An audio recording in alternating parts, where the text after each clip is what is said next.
মার্কিন মহাকাশ গবেষণা সংস্থা নাসা জানিয়েছে তাদের আর্টেমিস মিশনের প্রথম মানববাহী মহাকাশযান 2026 সালের ফেব্রুয়ারিতেই চাঁদ ঘুরে ফিরে আসতে পারে, যা পূর্ব পরিকল্পনার চেয়ে কয়েক মাস আগেই হতে চলেছে।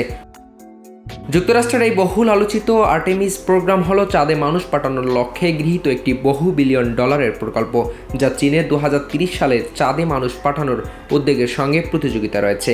নাসার এই কর্মসূচির প্রথম মিশন আর্টেমিস 1 ছিল একটি মানববাহী যাত্রা, যা 2022 সালের নভেম্বরে চাঁদের চারপাশে ঘুরে পৃথিবীতে ফিরে আসে। নাসার ভাষ্যমতে আর্টেমিস 2 হবে প্রায় 10 দিনের একটি মানববাহী মিশন, যার লক্ষ্য হলো চাঁদে বৈজ্ঞানিক অনুসন্ধান, অর্থনৈতিক সম্ভাবনা অন্বেষণ এবং ভবিষ্যতে মঙ্গল গ্রহে মানুষ পাঠানোর ভিত্তি তৈরি করা। এই মিশনের অবচেরা চাঁদের মাটিতে নামবেন না, তবে 1972 সালের পরেই প্রথমবার মানুষ নিম্ন কক্ষপথের বাইরে যাবে। মূলত 2026 সালের এপ্রিল মাসে এই মিশন শুরু হওয়ার কথা থাকলেও এখন তা আগাম ফেব্রুয়ারিতেই চালু হতে পারে বলে জানিয়েছেন নাসার কর্মকর্তারা। নাসার ডেপুটি অ্যাসিস্ট্যান্ট অ্যাডমিনিস্ট্রেটর লাকিশা হকিন্স এক সংবাদ সম্মেলনে বলেন, আমরা ইতিহাসের এক অনন্য মুহূর্তের সাক্ষী হতে চলেছি। 2026 সালের 5 ফেব্রুয়ারি থেকে লঞ্চ উইন্ডো খুলে যেতে পারে, তবে আমাদের প্রধান অগ্রাধিকার নিরাপত্তা।